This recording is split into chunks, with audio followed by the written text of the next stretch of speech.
고린도전서 4장 1절부터 7절까지 쭉 읽어보겠습니다. 그러므로 사람들이 우리를 그리스도의 일꾼이며 하나님의 신비들을 맡은 청지기로 여기게 하라. 청지기에게 요청되는 것은 무엇보다도 신실한 사람으로 발견되는 것이라. 그러나 너희에게서나 인간의 판단에 의해서 판단받는 것이 나에게는 아주 하찮은 일이라. 실로 나도 나 자신을 판단하지 아니하노라. 내가 자책할 것을 아무것도 알지 못하나 이것으로 내가 의롭게 되는 것은 아니니라. 그러나 나를 판단하시는 분은 주시니라. 그러므로 때가 이르기 전 주께서 오기까지는 아무것도 판단하지 말라. 주께서 어두움에 감추어진 것들의 빛을 비추시고 마음의 의도들을 나타내시리라. 그때서야 하나님께로부터 각 사람이 칭찬을 받으리라. 형제들아, 내가 너희를 위하여 나 자신과 아폴로를 이런 사례에 적용시켰으니 이는 너희가 기록된 것 이상으로 사람들에 대하여 생각지 아니함을 우리에게 배워 아무도 한 편을 들고 다른 편을 반대함으로써 교만하게 되는 일이 없게 하려는 것이라. 누가 너희를 구별시켰느냐? 내가 가지고 있는 것 중에 받지 않은 것이 무엇이냐? 이제 내가 받았다면 어찌하여 받지 않은 것처럼 자랑하느냐? 말씀합니다. 박스 아래쪽에 보시면은 그리스도의 일꾼인 청지기에게 요청되는 것은 신실한 사람으로 발견되는 것인데, 청지기의 신실함의 여부는 인간의 판단에 의해서 결정되지 않는다. 인간의 판단은 지극히 인간적이고 불완전하기 때문에 바울 자신도 스스로를 판단하지 않는다고 말했다. 우리를 판단하시는 분은 주 하나님이시므로 때가 이르기 전 곧 주님께서 오셔서 어둠에 감추어진 것들의 빛을 비추시고 마음의 의도들을 나타내시기 전까지는 아무것도 판단해서는 안 된다. 하나님께서 판단하실 때 그 모든 것들이 드러날 것이고 그때서야 하나님께로부터 각 사람이 칭찬을 받게 될 것이다 말씀을 합니다. 신실하다, 하나님의 인격 가운데 한 가지죠. 신실하다, 일관성이 있다. 상황에 따라서 늘 가변적이지 않고 기분에 따라서 변하지도 않고 목적도 분명하고 목표도 뚜렷하고 기준도 흔들리지 않는다. 누가 와서 뭐라고 말하면 이렇게 바꿨다가 또 다른 사람이 와서 또 다른 말을 하면 또 저렇게 바꾸고 그렇게 하지 않는 것을 말합니다. 신명기 7장 9절에 보면은 이렇게 말씀합니다. 그러므로 주 너의 하나님을 알라. 그분은 하나님이시니 그를 사랑하고 그의 계명들을 지키는 자들에게 언약과 자비를 일천대까지 지키시는 신실하신 하나님이시며 라고 말합니다. 뭐를 지킨다고 그랬어요? 하나님께서 언약과 자비, 하나님께서 주신 약속이 있죠. 하나님께서 약속하신 그 자비가 있죠. 근데 그것을 말씀을 하셨기 때문에 지킨다라고 하는 말입니다. 고린도전서 1장 8절 9절에는 또 이렇게 말씀합니다. 또한 그분께서 너희를 끝까지 확고하게 지키시어 우리 주 예수 그리스도의 날에 책망할 것이 없게 하시리라. 너희를 그의 아들 예수 그리스도 우리 주의 교제 안으로 부르신 하나님께서는 신실하시도다. 어떻게 예수 그리스도의 교제 안으로 우리를 부르셨습니까? 무엇을 통해서? 복음을 통해서 우리를 그분의 교제 안으로 부르셨습니다. 근데 그 교제 안으로 넣어주신 분께서 어떤 분이라고요? 신실한 분이라고 그러시죠. 여기서 말하는 주 예수 그리스도의 날은 언제를 말합니까? 휴거부터 시작해서 재림까지 이어지는 그 날을 주 예수 그리스도의 날이라고 합니다. 그때까지, 다시 오실 때까지 확고하게 지키신다 그 말입니다. 우리를 그분의 교제 안으로 넣어주셨는데 그 관계는 흔들리지 않는다는 겁니다. 그 관계는 변경되지 않는다는 겁니다. 그 주의 나라의 이 땅에서는 어떤 것들이 펼쳐집니까? 대환란이 펼쳐지고 있죠. 우리는 교제 안으로 이미 들어갔기 때문에 그것은 변경시키지 않는다. 다른 말로 쉽게 말하면 구원받은 것은 상실하지 않는다. 그렇게 말씀을 하는 것입니다. 왜냐하면 그분이 신실하기 때문에. 디모데후서 2장 13절에는 이렇게 말씀합니다. 우리가 믿지 아니하여도 그는 항상 신실하시니, 하나님이 신실한 것은 내가 그것을 믿는다고 해서 더 신실해지고 믿지 않는다고 해서 그 신실함이 덜한 것이냐, 그렇지 않다는 겁니다. 전혀 하나님께서 영향받지 않는다 그 말입니다. 왜 그러냐면은 그는 스스로를 부인하실 수 없음이라 말합니다. 말을 했어요. 약속을 했어요. 근데 기억이 안 나. 그런 말이 아니었어. 그렇게 하면은 어떻게 됩니까? 스스로 부인한다는 말은 자기가 말해놓고 그것을 번복하는 걸 말합니다. 번복하면 신실하지 않은 것이죠. 하나님은 말씀하셔놓고 그것을 번복하지 않는다라고 이야기합니다. 그래서 디도서 1장 2절에서는 거짓말하지 않는 분이 아니라 거짓말할 수 없는 분이다 그렇게 말씀을 하시는 것입니다. 신실합니다. 무엇에 관해서? 하나님께서 하신 약속에 대해서, 하나님께서 하신 말씀에 대해서 신실하다, 그렇게 이야기를 하는 것입니다. 어느 정도로 하나님의 말씀에 대해서 본인 스스로가 그렇게 신실하신 것이냐면은, 우리 로마서 3장 4절을 한번 가서 한번 보시죠. 어떤 자들이 믿지 아니하였다면 어찌하겠느냐? 그들의 믿지 아니함이 하나님의 신실하심을 무효화시키겠느냐? 조금 전에도 봤습니다. 그죠? 누가 믿는다고 해서 하나님의 신실함이 더해지고, 믿지 않는다고 해서 그 신실함이 무효가 되느냐? 4절에 뭐라고 그럽니까? 결코 그럴 수 없느니라. 실로 하나님은 참되시나 사람은 모두 거짓말쟁이라. 기록된 바 이는 주께서 주의 말씀에 의롭다함을 얻으시고 판단받으실 때에 이기려 하심이라 하고 함과 같으니라. 죄인들을 심판을 하시죠. 백보자 심판석에서. 죄인들을 심판하는데 죄인들이 뭐라고 그럽니까? 하나님의 심판이 부당하다고, 억울하다고 그러죠. 이거는 공정하지 않은 것 같다고 하나님 앞에 항의를 합니다. 하나님의 판단이, 하나님의 심판이 부정하다고, 잘못됐다고 이렇게 정죄를 하는 것이죠. 그럴 때 이 말씀에 따르면은 하나님께서 무엇을 통해서 그 죄인들의 입에서 하나님의 판결은 옳습니다. 하나님께서 나에게 하시는 것은 옳습니다. 그렇게 하나님의 의로움을 고백을 하게 됩니까? 여기서 보면, 4절에 보면 무엇을 통해서? 하나님의 말씀이에요. 하나님의 말씀을 들이미는 거예요. 들이밀어서 여기 봐라고. 내가 말하지 않았느냐고, 내가 보여주지 않았느냐고, 그 하나님의 말씀에 따라서 판단을 하시는 겁니다. 그 말씀에 의해서 하나님의 판결이, 심판이 부당하다고 했던 죄인들이 다 하나님은 신실하십니다. 그 고백을 하게 되는 것이죠. 그만큼 하나님께서는 하나님의 말씀에 대해서 이렇게 신실한 분이시다라고 하는 것을 아는 것입니다. 구약성경에서 하나님께서 신실하다라고 평가하는 사람이 있었습니다. 여러 사람이 있지만 그 가운데 한 사람이 모세죠. 하나님께서 주신 말씀들이 있죠. 하나님께서 백성들에게 알려주라고 한 명령들이 있죠. 전달하는 데 있어서, 가르치는 데 있어서 어땠습니까? 신실했던 사람이죠. 자기에게 맡겨진 백성들을 인도하는 데 신실했던 사람입니다. 머릿속에는 늘 그거밖에 없어요.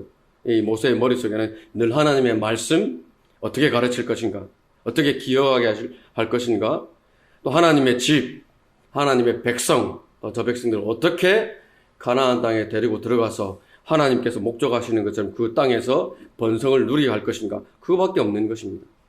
자기 생각대로 일하지 않았죠. 자기 감정, 자기 기분에 따라서 일을 그르치지도 않았습니다. 백성들이 불평하죠. 얼마나 자주 반복적으로 불평을 하고 반역을 합니까? 심지어는 자기 일을 도왔던 아론, 동기간이었던 누굽니까? 미리암이죠.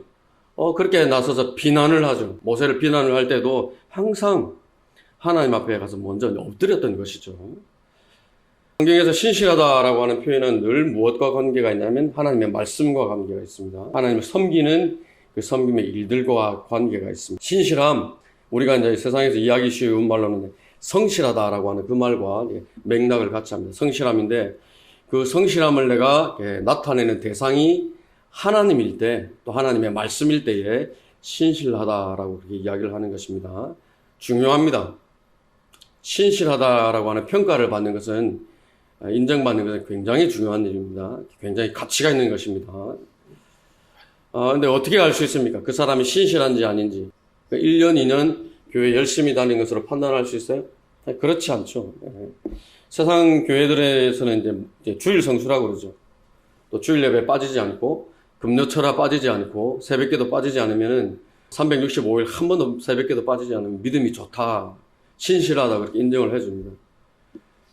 그런데 우리가 지난 시간에 살펴봤던 것처럼 하나님의 말씀에 무지하다, 하나님의 진리에 무지하다, 그러면은 신실함과는 거리가 한참 먼 것입니다. 교회를 다니기는 다녀요. 교회를 다니기는 다니는데 본인이 구원받았는지도 정확하게 알지도 못하고, 세례받으면 구원받는다는 소리는 하고 있고, 방언을 해야 성령을 받는다고 말하고, 깊은 공부, 하나님의 말씀에 대한 공부는 목회자들이나 하는 것이라고 이야기하고, 주일 성수 열심히 하고, 새벽기도 열심히 가고 하고 있으면은 하나님이 말씀하시는 신실함에서는 거리가 멀어도 한참 먼 것입니다. 우리도 마찬가지입니다. 하나님의 말씀에 내가 무관심하다, 무지하기도 하고, 배우려고도 하지 않고, 그러면은 하나님으로부터 신실하다라고 하는 평가는 받을 수 없는 것입니다. 하나님의 말씀을 아는 것은 기본입니다. 그래서 우리는 아침 일찍 나와서 이렇게 하나님의 말씀을 이제 배우려고 하는 것이죠. 판단은 누가 하느냐? 신실하다 하느냐? 판단은 누가 하느냐? 목사가 합니까? 자기 스스로가 합니까? 목사가 하는 것도 아니고 자기 스스로가 하는 것도 아닙니다. 사도 바울이 이야기하죠. 그죠? 하나님께서 하시는 것입니다. 당장 눈에 보이는 몇 가지 일들만 가지고 그 사람이 신실하다라고 평가할 수 없다는 것입니다. 드러나는 것, 열매가 중요하니까 열매를 가지고 판단하라고 하셨으니까 그 열매를 통해서 하는 말이라든지 하는 행동이라든지 또 하는 간증이라든지 그것을 통해서 판단할 수 있을 뿐입니다. 그러나 정확한 판단은 하나님께서 하시는 것입니다. 5절에 보면은 뭐를 확인한다고 되어 있습니다. 어둠에 감추어진 것들, 마음의 의도들, 그것이 다 드러난 다음에 하나님으로부터 각 사람이 칭찬을 받는다라고 이야기하죠. 언제 다 드러납니까, 이것이? 그리스도의 심판석이죠. 그러니까 그리스도의 심판석에 서서 하나님으로부터 정확한 신실함에 대한 칭찬을 받게 될 것인지 아닐 것인지 드러나게 될 텐데, 그때까지는 뭘 좀 한다고, 뭘 좀 안다고 스스로 높아질 것도 없고, 다른 사람이 그 사람을 축켜 세울 것도 없다라고 이야기를 하는 것입니다. 자, 다 드러나죠. 그리스도의 심판석에서 신실했던 것들도 드러나고, 마음에 감추어졌던 것들, 의도들까지 다 드러난다라고 말씀을 하는 것입니다. 5절에서 말하는 칭찬이라고 하는 단어가 우리가 영어에서 praise라고 하는 찬양한다라고 하는 의미와 같은 단어입니다. 하나님께서 찬양받는 것은 당연하죠. 같은 단어지만 그것이 하나님께서 우리에게 주시는 것이기 때문에 찬양이라는 표현 대신에 칭찬이라고 하는 표현을 쓰는 것이지만 실제로는 하나님께서 우리를 이제 찬양해 주는 것이다. 그렇게 이야기를 합니다. 마태복음 25장 21절을 한번 보십니다.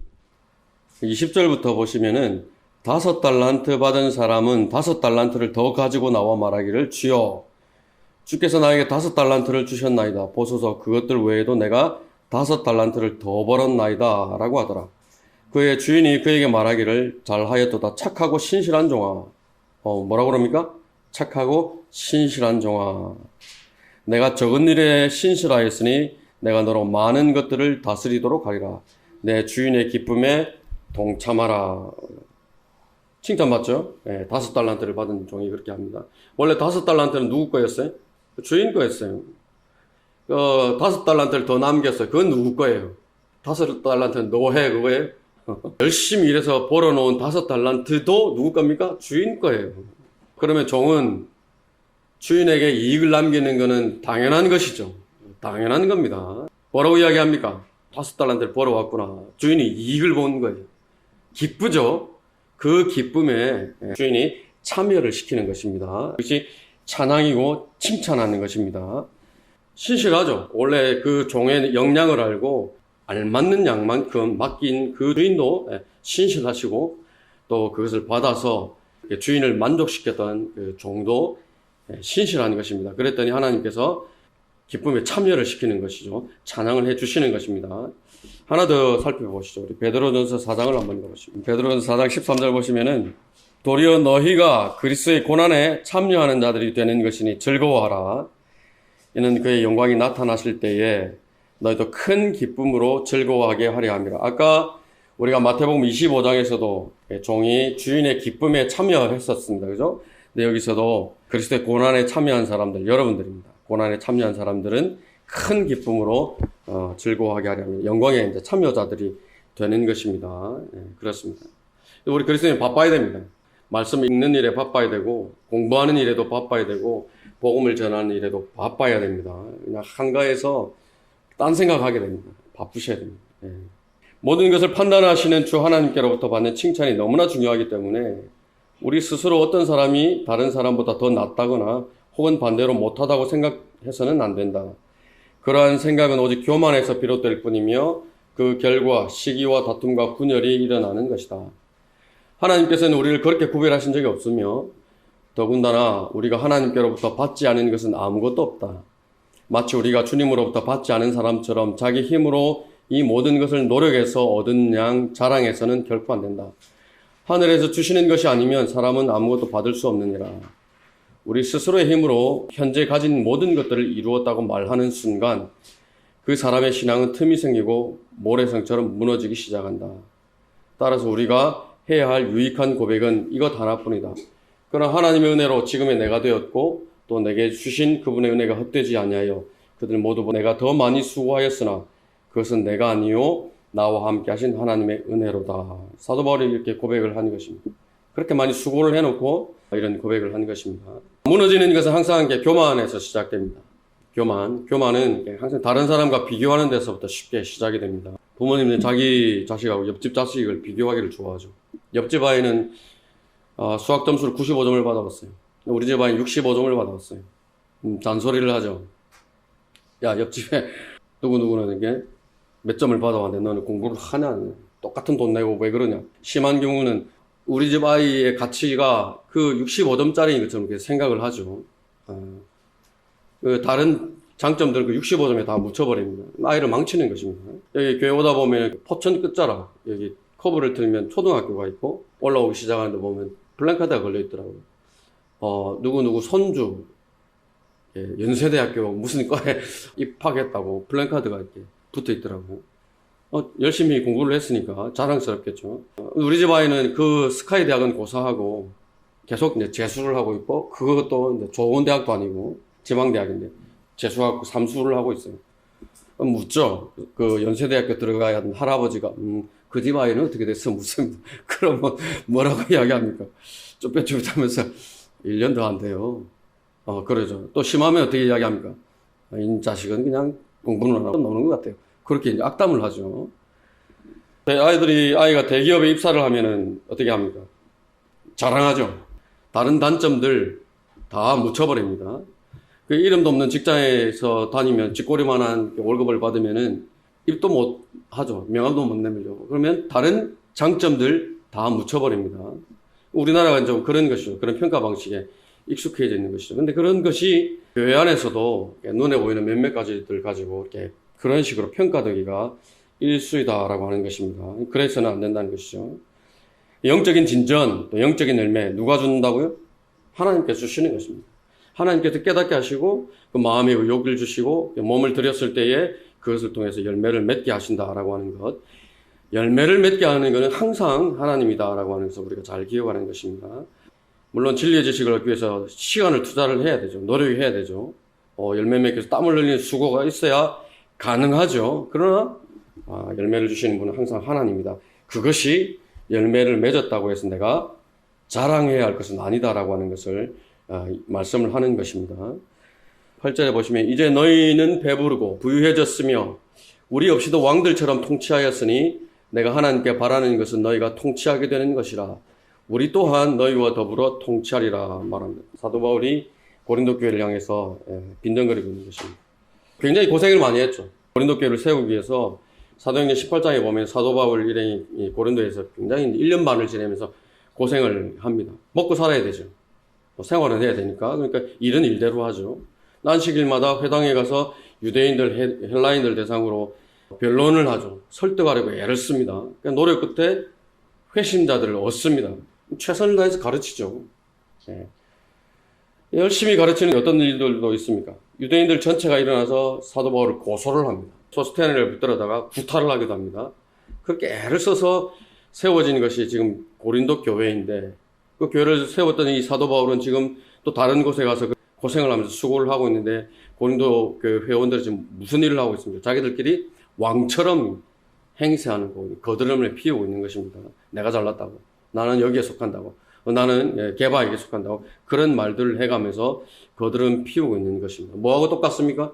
요한계시록 3장에 나올 라오디게아 교회. 나는 부자야. 나는 부교회.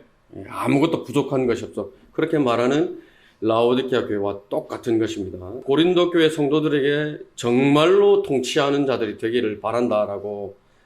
언제 통치하게 됩니까?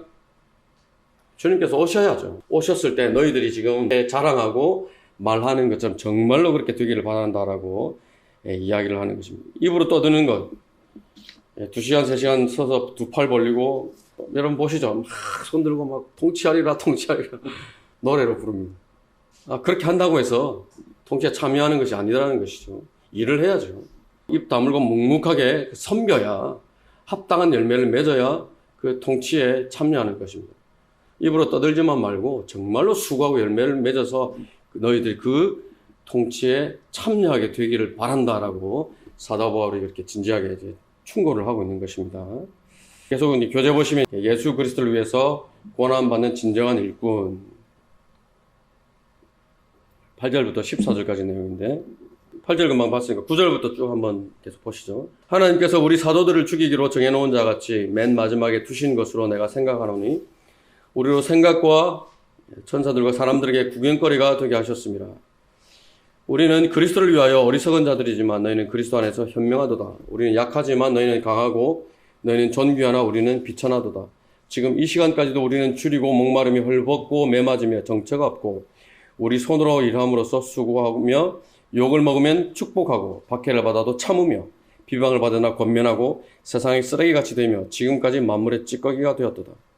내가 이런 것들을 쓰는 것은 너희를 부끄럽게 하려는 것이 아니요 다만 나의 사랑하는 아들들같이 너희를 훈계하려는 것이라 라고 말하고 있습니다. 진정한 일꾼은 현 시대의 왕들처럼 통치하는 자들이 아니며 지금 통치하는 것이 아닙니다. 하나님께서 죽이기로 정해놓으신 자들처럼 순교자적인 삶을 사는 사람이다. 이에 사도들은 세상과 천사들과 사람들의 구경거리가 되었다라고 말합니다. 여러분 우리 럭커만 목사님 그림 있죠. 콜로세움 경기장에서 수많은 관중들이 있고 그 아래에서 지금 사자가 풀려나가지고 성도들을 뜯어먹는 것을 그 콜로세움 경기장에서 관중석에 있던 사람들이 다 구경을 하고 있죠. 그 장면을 연상을 하면은 이 9절에 있는 말씀은 맞아 떨어지는 것입니다. 진정한 일꾼은 세상이 보기에 예수 그리스도를 위해서 어리석고 약하며 비천하게 된 사람이다. 진정한 일꾼은 줄이고 목마르며 헐벗고 매맞으며 정처가 없는 사람임에도 불구하고 부지런히 복음을 전파하고 하나님의 말씀에 순종하는 삶을 살아가는 무서운 능력을 지닌 사람이다. 이런 능력은 하나님을 향한 온전한 신뢰와 믿음에서 비롯된다. 진정한 일꾼은 이런 믿음 속에서 헌신적으로 수고하고 일한다. 사람들로부터 욕을 먹고 박해를 받아도 그들을 축복하고 고난을 참아낸다. 비방받아도 인내로 권면하고 심지어 세상의 쓰레기 곧 만물의 찌꺼기가 되는 것까지도 감수한다 라고 말합니다. 수많은 교인들이 있고 존경을 받고 찬사를 받고 좋은 차에 심지어는 개인 비서 또 개인 경호원들까지 두고 있는 그런 교회 목사들도 있죠. 어디를 간지 대접받죠. 그런데 죄인들에게 제대로 된 그 전도지 한 장 내밀 줄 모르죠. 그런 목사들, 그런 부흥사들 모양은 화려하죠. 그렇게 보입니다. 그런 사람들하고 이름도 없고 좋은 차도 없고 때로는 트럭을 타고 가야 되고 때로는 버스를 타고 나가서 오가는 사람들에게 전도지 나누어주고 어떤 형제님 두 분하고 자매님 한 분하고 진주에 가서 이렇게 거리설교를 하는데 자매님이 키도 조그만해요. 연세도 드신 자매님이시고 전도지 주고 복음을 전하는데 남자가 막 10원짜리 쌍욕을 해가면서 뭐 삿대질 하면서 그런 위험해 보이더라고요. 그런데 자매님은 구원받아야 되니까 불쌍하니까 연민의 마음이 있으니까 계속 구원받으셔야 된다고 정중하죠. 얼마나 정중하게 이야기를 합니다. 구원받으셔야 된다고 그렇게 이야기를 하죠. 그런 것입니다. 경찰에 고소를 당하기도 하죠. 사도 바울이 성경에서 고린도전서 4장에서 말하고 있는 어떻게 되라고 말하는 것이냐 그것을 우리가 확인하는 것이죠. 그래서 그런 것들이야말로 하나님의 진정한 일꾼임을 보여주는 진정한 표들이다 말하는 것입니다. 이제부터는 아무도 나를 괴롭게 하지 말라. 나는 내 몸에 주 예수의 표들을 지녔느니라. 사도 바울이 말하는 내 몸에 지닌 주 예수의 표들 뭘 말합니까? 돌에 맞아갖고 흉터가 졌어요. 복음 전하다가 몽둥이에 맞아갖고 흉터가 생겼어요. 채찍에 맞아갖고 흉터가 생겼어요. 무엇 하다가 사람들에게 대접받으려고? 아니죠. 복음 전하다가 예수 그리스도를 위해서 그것이 주 예수의 표들이다라고 이야기를 하는 것입니다. 고난의 흔적이죠. 박해의 흔적이죠. 복음으로 인해서 매를 맞고 남은 흉터들입니다. 그것이 진정한 일꾼임을 보여주는 표들이다 이야기를 하는 것입니다. 고린도후서 6장 4절 5절에서 말씀하시죠. 오히려 모든 일에서 우리 스스로가 하나님의 일꾼들임을 입증하기를 무엇을 가지고 입증을 하느냐? 많은 인내와 환난과 궁핍과 곤란과 매맞음과 갇힘과 소요와 수고와 깨어있음과 금식에서 그리하였습니다. 이런 것들이 하나님께서 인정하시는 하나님의 일꾼이라고 하는 것을 보여주는 진정한 표들이다 말씀을 하시는 것입니다. 우리 계속 교재 보시면은요. 내가 이런 것들을 쓰는 것은 너희를 부끄럽게 하려는 것이 아니요 다만 나의 사랑하는 아들들 같이 너희를 훈계하려는 것이니라. 바울은 고린도 교회 성도들을 부끄럽게 할 의도가 없었다. 다만 그들에게 사랑하는 아들들에게 하듯이 값진 훈계를 하고 있을 뿐이다.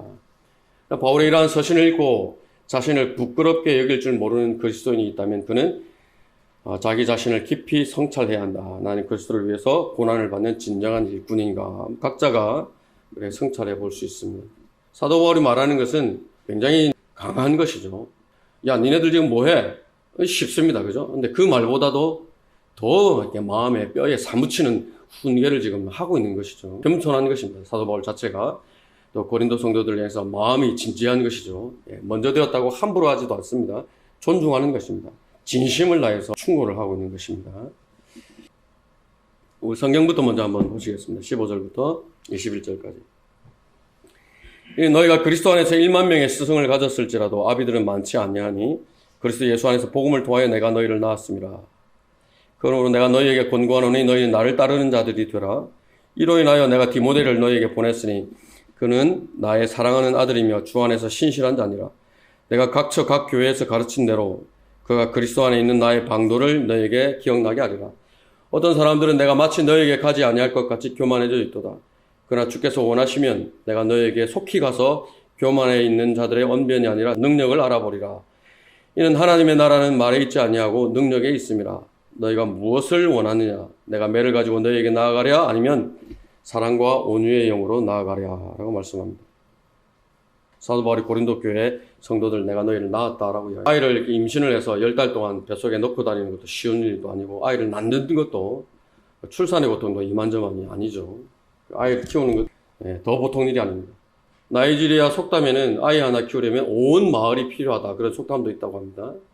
잘 기르려면 특별한 관심 또 특별한 사랑이 필요합니다. 시간 들여야 되죠. 돈 들여야 되죠. 노력 들여야 되죠. 마음 쏟아야 되죠. 애정을 가지고 있어야 되죠. 참을 수 있어야 되죠. 모든 것이 다 집중이 되는 것이 그 아이를 기르는 일입니다. 중요하기 때문에 그렇습니다. 하고 싶다는 것, 해달라는 것 다 하게 해서도 안 되죠. 반드시 필요한데 부족하게 해서도 안 됩니다. 칭찬할 땐 칭찬해야 되죠. 꾸짖고 혼낼 때는 분명히 해야 되죠. 기다릴 줄도 알아야 되죠. 마음은 어떤 마음입니까? 그 아이가 항상 잘 되게 하고자 하는, 세워주고자 하는 그 마음이 부모의 마음 가운데는 두둑하게 깔려 있어야 됩니다. 사도 바울이 그랬던 것입니다. 사도 바울이 이 고린도 교회 성도들을 복음으로 낳고 가르쳐서 성장하기까지 마치 아이를 낳아서 기르는 부모와 같은 그런 마음으로 했다 표현을 통해서 우리가 이제 볼 수 있는 것입니다. 교회도 마찬가지죠. 우리도 마찬가지입니다. 앞에서 가르치는 사람대로 서로를 위해서 중보하고 교제하고 독려하고 다 마찬가지 마음을 가지고 그렇게 하는 것입니다. 교재에 보시면 신실한 청지기였던 사도 바울을 온전히 따르는 일꾼이 되어야 됩니다. 우리가 다 그렇게 되어야 됩니다. 특히 죄인 한 사람을 예수 그리스도께로 이겨오기 위해서 산고를 치르는 고통으로 눈물의 씨앗을 뿌리고 사랑과 관심과 노력을 기울였던 바울의 모습을 본받아야 한다. 그리스도 예수 안에서 복음을 통하여 내가 너희를 낳았습니다. 이렇게 이야기를 하는 것입니다. 11장 1절에서는 내가 그리스도를 따르는 것처럼 너희는 나를 따르는 자가 되라 라고 말합니다. 왜 사도 바울을 따르느냐? 그 사도 바울이 예수 그리스도를 가장 잘 따랐기 때문에 우리가 사도 바울을 따르는 것이죠. 초신자가 왔는데 롤 모델로 삼을 수 있는 나도 저 형제처럼 되고 싶다. 나도 저 자매처럼 되고 싶다. 그렇게 따를 수 있는 신실한 성도들이 많은 교회가 강성한 교회죠. 어제 보시면은 바울의 사랑하는 아들 디모데는 그를 잘 따랐던 일꾼인 반면 그가 복음을 통해 낳은 또 다른 부류의 자녀들 곧 고린도 교회는 교만한 상태에서 온갖 문제를 일으키고 있다. 이에 바울은 당장에라도 달려가서 그들의 잘못된 부분을 바로잡고 싶은 심정이었다. 너희가 무엇을 원하느냐? 내가 매를 가지고 너희에게 나아가랴? 아니면 사랑과 온유의 영으로 나아가랴? 라고 이야기를 하는 것입니다. 말 많은 사람들, 믿음도 없고 실천하지 않는 사람들 특징이 이제 말만 많은 것이죠. 교만한 사람들의 특징입니다. 능력을 알아보리라 그러죠. 말을 얼마나 잘하는지가 아니라 하나님께서 그 사람을 통해서 얼마나 쓰시는지, 얼마나 증거들이 있는지, 열매가 얼마나 드러나는지 그것을 가서 내가 보겠다라고 이렇게 사도 바울이 이야기하는 것입니다. 마지막 박스 안에 있는 내용 보고 마치겠습니다. 하나님의 능력은 믿음에 토대한 그리스도인의 실천적인 삶을 통해 성령 하나님의 역사하심으로 나타난다. 그리스도의 실천적인 삶은 하나님의 말씀에 순종의 결과이다. 믿음이 없는 사람이 하나님의 말씀에 순종할 수가 없다. 말씀에 순종하지 않는 사람이 그리스도인으로서의 실천적인 삶을 살 수는 없다. 그리고 실천적인 삶이 없으면 하나님의 능력도 나타나지 않는다. 하나님의 능력이 나타나지 않는다면 어떤 죄인도 하나님의 나라로 이겨올 수 없다. 그래서 하나님의 나라는 말에 있지 아니하고 능력에 있는 것이다. 이는 하나님의 나라는 말에 있지 아니하고 능력에 있습니다. 행하지 않으면 배운 것을 내 마음에 담아두고만 있으면 아무것도 아닙니다. 마음에 담아둔 것을 꺼내서 써먹으면, 실천을 하면 순종을 통해서 하나님의 능력이 나타나게 되는 것이고 열매를 맺게 되는 것이죠. 우리가 지향해 가야 되는 것입니다.